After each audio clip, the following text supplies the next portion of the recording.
नमस्कार दोस्तों। आज सुबह सुबह मॉर्निंग वॉक करते हुए सोचा आपसे कुछ बात भी कर लेते हैं, क्योंकि सुबह सुबह की बातें भी सुबह की ताजगी की तरह ताज़ी होती हैं। तो ऐसे ही एक भाई ने एक वीडियो मैंने डाली थी और उसका शॉर्ट भी डाला था कि ध्यान ध्यान क्यों नहीं करना चाहिए। तो उन्होंने कहा कि भाई इतने सारे गुरु हैं यूट्यूब पे, और कोई कहता ध्यान करना चाहिए, कोई कहता नहीं करना चाहिए, कि आम आदमी बहुत कंफ्यूज हो जाता है कि ध्यान करें ना करें, या करें तो क्या करें। तो ऐसा है कि मैंने उसमें अपना नंबर भी डाला हुआ है, कॉन्टैक्ट नंबर, क्योंकि ध्यान जो है सब के लिए नहीं है। हर आदमी यूट्यूब से देख के जो है ध्यान करने में लगा हुआ है, तो सब के लिए ध्यान है ही नहीं। और यूट्यूब पे पूरी बात कही भी नहीं जा सकती, क्योंकि ये विषय इतना लंबा है। तो अगर आपको उससे क्यों नहीं करना है, कैसे करना है, ये अगर आपको जानना समझना है तो आप फ़ोन करके भी संपर्क कर सकते हैं। और जो ध्यान के लिए मैंने कहा था कि ध्यान क्यों नहीं करना चाहिए, वो ध्यान इसलिए नहीं करना चाहिए क्योंकि आपको मालूम ही नहीं है ध्यान किसका करना है। जब ध्यान किसका करना है ये मालूम ही नहीं है तो ध्यान करोगे किसका। हाँ, मेडिटेशन जो हम करते हैं कंसंट्रेशन के लिए सही है कि आप अपने माइंड को कंसंट्रेट कीजिए, एक पॉइंट पे एकाग्र कीजिए, लेकिन उससे आगे फिर वो हानिकारक है। क्योंकि आप किसी चक्र का ध्यान करेंगे या सहस्त्रार्थ में ध्यान करेंगे, कहीं भी ध्यान करेंगे, तो आप ध्यान के माध्यम से अपनी सारी ऊर्जा उस पॉइंट पे लेके जा रहे हैं। तो ज़्यादा देर तक जब आप अपनी ऊर्जा वहाँ रखेंगे तो वहाँ कुछ ना कुछ व्यवधान ज़रूर होगा, कुछ ना कुछ डिस्ट्रप्शन ज़रूर होगा। वो आपको मेंटली जो है डिस्टर्ब भी कर सकता है। कुछ लोग इस कारण से पागल भी हो जाते हैं। तो इसीलिए मैं मना कर रहा था कि वो जो आप ध्यान कर रहे हैं वो ध्यान से कुछ होगा नहीं, क्योंकि उस ध्यान का मोटिव ही क्लियर नहीं है कि आप ध्यान क्यों कर रहे हैं और किसका कर रहे हैं। देखो, उसमें मैंने ये भी आपसे कहा कि जिस चीज़ को आप जानते नहीं हैं उसका ध्यान नहीं कर सकते। आप सोचिए कि जिस चीज़ की आपको नॉलेज नहीं है उसके बारे में आप सोच के देखिए। जो बात आपको मालूम नहीं है उसके बारे में आप सोच भी नहीं सकते। तो आप यहाँ ध्यान किसका कर रहे हैं? आप ध्यान कर रहे हैं आत्मा का। क्या आपको अपनी आत्मा का पता है? क्या आपको परमात्मा का पता है? तो फिर आप उसका ध्यान कैसे करोगे? दूसरा आपका कमेंट ये था कि आप अपने अनुभवों के बारे में बताइए। तो देखो, अध्यात्म में जो भी अनुभव है सबके अनुभव अलग अलग हैं, और अनुभवों के बारे में चर्चा करने से फिर आदमी को ये भी जिज्ञासा होती कि मुझे ये अनुभव नहीं हुआ तो मेरी वो स्थिति नहीं आएगी। तो इसीलिए अनुभव शेयर करने के लिए मना भी किया जाता है। लेकिन ऐसा नहीं कि अध्यात्म में अनुभवों की कोई महत्वता नहीं है, ज़रूर। जैसे अपना जो सांसारिक जीवन के अनुभव, सांसारिक जीवन के अनुभव भी से हमें कुछ ना कुछ सीख ज़रूर मिलती है। मतलब जो भी हम लाइफ में काम कर रहे हैं, कुछ भी कर रहे हैं, उससे जो अनुभव होगा हमें, उससे कुछ ना कुछ हमें सीख ज़रूर मिलेगी। एक लर्निंग प्रोसेस होता है वो। तो उससे क्या है, क्या हमारे लिए अच्छा है, क्या बुरा है, ये सब चीज़ें हमें अनुभवों के माध्यम से ही पता चलती हैं। तो जैसे हमें संसार में ये सब चीज़ें अनुभवों के माध्यम से पता चलती है, ऐसे ही आत्मिक जगत में, आध्यात्मिक जगत में भी अनुभवों का महत्व है। अभी आध्यात्मिक जगत में जो अनुभव होते हैं उनसे हमें क्या लाभ होता है? तो उनसे हमें लाभ ये होता है कि हम अपने को शरीर मानते हैं। सभी लोग जो है अपने को शरीर मानते हैं। उनको लगता है कि वो एक बॉडी है, बॉडी से ज़्यादा कुछ नहीं है। तो देखो, जब आपका ये संकुचित मन साधना के अनुभवों के माध्यम से खुलता है तो आपको अपनी जो प्रेजेंस है, जो आपका अस्तित्व है, वो शरीर से बाहर भी मालूम पड़ता है कि आप शरीर से के अंदर ही नहीं, शरीर के बाहर भी। मतलब जो भी कुछ आप अनुभव कर रहे हैं वो सब कुछ आपकी सीमा में ही है। तो संसार में शरीर के दायरे में अनुभव होते हैं, आध्यात्मिक जगत में शरीर के बाहर के अनुभव होते हैं। तो शरीर के बाहर के अनुभवों को जब हम ध्यान से उसको एनालाइज करते हैं तो हमारा ये मन पूछता है कि हम शरीर हैं। फिर हमें ये भी मालूम पड़ता है कि हम शरीर के अलावा भी कुछ हैं। और फिर इन चीज़ों का जो है हमारी जर्नी में मतलब वो बहुत हमको लाभ पहुँचाती हैं चीज़ें, क्योंकि हमारा धीरे धीरे ऐसा ही मन खुलता चला जाता है। जो हमारा मन संकुचित हो गया था शरीर के ऊपर, वो मन अब धीरे धीरे हमारा समष्टि में व्यापक होता है। हमें बहुत ऐसी चीज़ें हैं जो अनुभव में आने लगती हैं जिन पे हमें कभी हमारा ध्यान नहीं गया था। और फिर अनुभवों से हमारा इंटरेस्ट भी बनता है। अगर हमें कुछ अनुभव नहीं होगा तो हमारा उस विषय में इंटरेस्ट भी नहीं होगा, क्योंकि हमें आदत ही शरीर के तल पे, जब हम फिजिकल कॉन्शियसनेस के तल पर जीते हैं, तो इस लेवल पर हमारी जो आदत है वो कुछ ना कुछ अनुभव करने की है। अगर कुछ अनुभव नहीं हुआ तो हमें वो चीज़ें सब बेकार लगती हैं कि यहाँ बोरिंग है, यहाँ कोई रस नहीं है।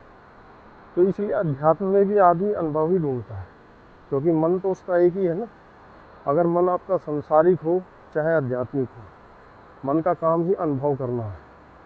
तो इस क्षेत्र में भी लोगों की रुचि अनुभव में ही होती है, जाहिर सी बात है, क्योंकि यही मन जो है आपका संसार में था, संसार में उसको अनुभव चाहिए थे। तो अब उसको जो आध्यात्मिक क्षेत्र में उससे ज़्यादा अच्छे अनुभव चाहिए, जिससे उसको और भी थ्रिल मिले, और भी रोमांच मिले। लेकिन अनुभवों से पार की यात्रा है ये आध्यात्म जो है। ये अनुभवों की नहीं, अनुभवों से पार की यात्रा है। यहाँ अनुभवों से बाहर जाना है। अनुभव सब मन के दायरे में होते हैं। तो आत्मा में प्रवेश करने के लिए मन के दायरे से बाहर निकलना होता है। मन के दायरे से बाहर निकलने के लिए अनुभवों को छोड़ना पड़ता है। तो मन से बाहर निकलने के लिए अनुभवों का भी त्याग करना पड़ता है, क्योंकि जब तक हमारी अनुभवों में रुचि रहेगी हम मन से बाहर नहीं निकल पाएंगे। क्योंकि मन का जो भी विषय है, मन का विषय ही विषयों को अनुभव करना है, उसको अनुभव से आनंद लेना है। तो जब तक हम आध्यात्मिक क्षेत्र में भी अनुभवों का आनंद लेते रहेंगे तो कोई ज़्यादा अंतर नहीं है सांसारिक अनुभवों में और आध्यात्मिक अनुभवों में। जो हम अपने उसी स्तर पर बने रहेंगे, उससे आगे बढ़ ही नहीं पाएंगे। तो मन से बाहर जाने के लिए, मन के पार जाने के लिए अध्यात्म में एक स्थिति पर आकर आपको अनुभवों को भी त्यागना पड़ता है, क्योंकि अनुभव ही बंधन है। एक अनुभव हो गया, बड़ी अच्छी स्थिति आ गई, आपको लगने लगता कि मैं बिल्कुल करीब हूँ, बहुत अच्छी स्थिति मेरी बन रही है और उसमें आनंद भी आ रहा है। फिर दोबारा दूसरे दिन ध्यान में बैठोगे, वो अनुभव होगा नहीं। तो उससे क्या होगा, फिर परेशानी होगी कि मुझे वो अनुभव क्यों नहीं हो रहा, और वहीं फंस जाओगे। तो ऐसे ही ध्यान में अनुभव फंसाते हैं। और जब ध्यान आदमी करता है ना शुरू में, तो उसको मालूम ही नहीं किसका ध्यान करना है। सबसे ज़्यादा फंसने की वजह यही है, क्योंकि आजकल जितने भी वीडियो यूट्यूब पर है वो सब आपको अनुभव के बारे में ही बताते हैं। क्योंकि उससे क्या है कि उनको ज़्यादा रीच मिलती है, व्यूज़ मिलते हैं, सब्सक्राइबर मिलते हैं, और उनको उससे ज़्यादा मतलब भी नहीं है कि उससे आगे आपको कुछ बताना, क्योंकि लोगों का इंटरेस्ट भी अनुभव करने में ही है। जो लोगों का इंटरेस्ट होता है वही लोग वीडियो भी वैसे ही बनाते हैं। लेकिन मैं आपसे कुछ बातें बड़ी निष्पक्ष शेयर करना चाहता हूँ, क्योंकि जैसे आपकी जो स्थिति रही है कन्फ्यूजन की, जैसे आप परेशान रहे हैं, वैसे ही मैं भी बहुत परेशान रहा।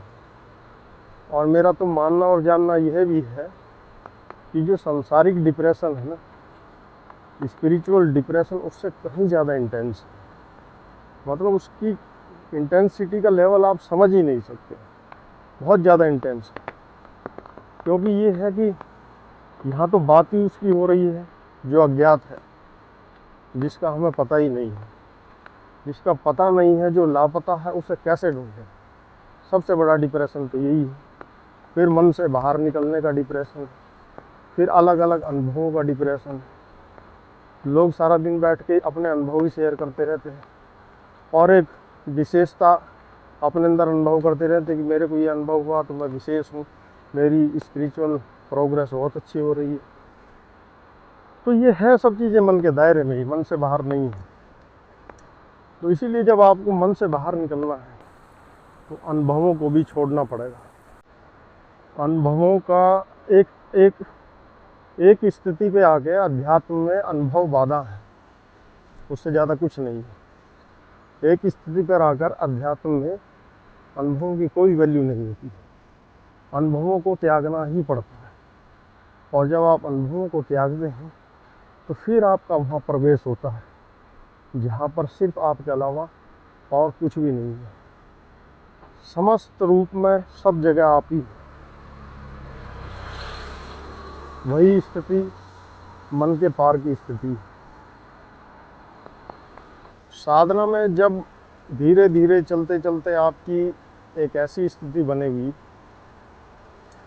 जिसमें आप वाकई ये बात समझ जाओगे कि साधना में अनुभव ही सबसे बड़ी बाधा है, तो आपका अनुभवों से अपना आप ही मन हट जाएगा। फिर आप साधना में कोई अनुभव नहीं करना चाहोगे। और जिस दिन आपको ये स्पष्ट हो गई चीज़ें कि आपको कोई अलग अलौकिक अनुभव नहीं चाहिए, बस उसी दिन आप आत्म स्थिति को प्राप्त भी हो जाओगे। और दोस्तों, अनुभव चाहे संसारिक हो या आध्यात्मिक हो, अनुभव हमेशा इनकम्प्लीट होते हैं। इनकम्प्लीट क्यों होते हैं? क्योंकि अनुभव का जो माध्यम है वो हमारी इंद्रियां, स्थूल इंद्रियां हैं, जो फिजिकल सेंसेस हैं, उनसे तो हमें जो है संसारिक अनुभव होते हैं। और फिजिकल सेंस हमारे क्या है, उनकी एक दायरा है, एक हद तक ही वो एक्सपीरियंस कर सकते हैं।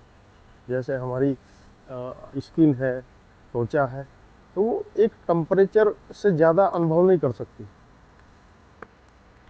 एक टेम्परेचर कोई भी आप मान के चलिए कि एक उससे ज़्यादा आपको अनुभव होना बंद हो जाएगा। ऐसे ही जैसे हमारी आइज़ है, वो उनकी एक लिमिट है, एक डिस्टेंस तक देखने की, तो उससे ज़्यादा वो देख नहीं सकती। तो वो उनसे हम जो भी ग्रहण करेंगे वो हमको कभी भी पूर्ण ग्रहण नहीं होगा, कभी भी चीज़ कंप्लीट नहीं होगी, वो इनकम्प्लीट है। तो उसी इनकम्प्लीट अनुभव से हमें अपने अंदर अधूरेपन का एहसास होता है, और हम फिर दोबारा उस अनुभव के जाल में फंसते हैं कि फिर से दोबारा हमें ये अनुभव करना है। क्यों? हमें ये तो मालूम नहीं है कि क्यों करना है, लेकिन हमें ये ज़रूर मालूम है कि हमें ऐसा करने से अच्छा लगेगा। तो अच्छा लगने का मतलब ये है कि इस बार मैं उस अनुभव को पूरा करना चाहता हूँ, जिससे मुझे तृप्ति, संतुष्टि मिल जाए। लेकिन अब हम इस चीज़ पर कभी ध्यान देते ही नहीं कि अनुभव कभी पूरा हो ही नहीं सकता, क्योंकि उसका कारण ये है कि हमारी जो सेंसेस हैं वो डिज़ाइन ही इस तरीके से है कि वो कभी भी एज ए होल किसी भी चीज़ को ऑब्जर्व कर ही नहीं सकते। वो उनको देखेंगे भी हिस्सों में, या उनकी जो सामर्थ्य है, उनकी जो कैपेसिटी है, उस हिसाब से ही वो अनुभव एक्सपीरियंस करेंगे। जैसे मैंने आपको अपना देखने का उदाहरण दिया कि आँखें जो है कुछ दूरी तक देख सकती हैं, कान भी हमारे जो हैं वो भी एक सर्टन फ्रीक्वेंसी को ही सुन सकते हैं। ऐसी हमारी स्किन भी है, उसका भी एक टेम्परेचर को सेंस करने की एक कैपेसिटी है, लिमिट है, उससे ज़्यादा वो उसको सेंस नहीं कर सकती। तो दोस्तों, इस अधूरे अनुभवों से अधूरेपन का एहसास होता है। ऐसा ही फिर आध्यात्मिक जगत में भी होता है। आध्यात्मिक जगत में क्या है, वहाँ आपके पास फिजिकल सेंसेस ना होके वहाँ पे आपके पास जो है सटल सेंसेस है। मन का जो है वहाँ सूक्ष्म शरीर है हमारा, सूक्ष्म शरीर के सूक्ष्म सेंसेस है। तो लेकिन उनकी भी लिमिट है, वो भी एक लिमिट तक ही किसी चीज़ को एक्सपीरियंस कर पाएंगे, उससे ज़्यादा वो भी नहीं दिखा सकते। तो कुल मिला के बात क्या है कि मन से अगर आप कुछ भी अनुभव करना चाह रहे हो, चाहे संसारिक और चाहे आध्यात्मिक, दोनों ही तरीके से आप फंसोगे, क्योंकि मन अपना आप में ही एक अधूरी चीज़ है। जो कभी पूरा नहीं है वही मन है। तो इसीलिए आत्मा में प्रवेश करने के लिए मन का छोड़ना ही अनिवार्य है। जब आप इस बात को समझ जाएंगे और आपके अंदर से चीज़ों को अनुभव करने का भाव पूरी तरीके से गिर जाएगा, तब आत्मा में स्थिति अपना आप ही बन जाएगी। क्योंकि फिर उसके बाद आत्मा के अलावा कोई जगह बसती ही नहीं है। हमारे पास दो ही जगह है रहने के लिए, या तो हमारी आत्मा या हमारा मन। तो जैसे ही हम मन से बाहर हुए, अनुभवों का त्याग करते ही जैसे ही मन से बाहर हुए, तो आत्मा में स्थिति अपना आप ही बन जाएगी। बहुत स्वाभाविक, कुछ करना ही नहीं पड़ता था। तो आशा करता हूँ कि आज की मॉर्निंग टॉक विद वॉक से आपको कुछ प्रेरणा मिली होगी, कुछ चीज़ें समझ में आई होंगी, कुछ स्पष्ट हुई होंगी। एक वीडियो में सभी चीज़ों को एक्सप्लेन करना तो बहुत ही मुश्किल है, और कुछ चीज़ें टाइम पे याद आती भी नहीं है। तो जो अपने आप से स्पॉन्टेनियस मेरे मन में जो चीज़ें आती रहती हैं, जो समझ, एक विजडम, इंट्यूशन मेरे अंदर आती रहती है, वही मैं आपसे शेयर करता रहता हूँ। तो मुझे सुनने के लिए और इन बातों पे ध्यान देने के लिए, अगर आप लगातार इस चैनल पे बने रहेंगे, और जहाँ आपको जो भी चीज़ें समझ में नहीं आ रही हैं, आप मेरे को कमेंट करते रहिएगा, मैं उस पर वीडियो बना के डालता रहूँगा। और सुबह सुबह आपको ये सुंदर हिमालय का दृश्य भी देखने को मिलेगा, और मेरे साथ आप भी सुबह की सैर करते रहेंगे। इसी के साथ जो है आज आपसे इजाज़त लेता हूँ।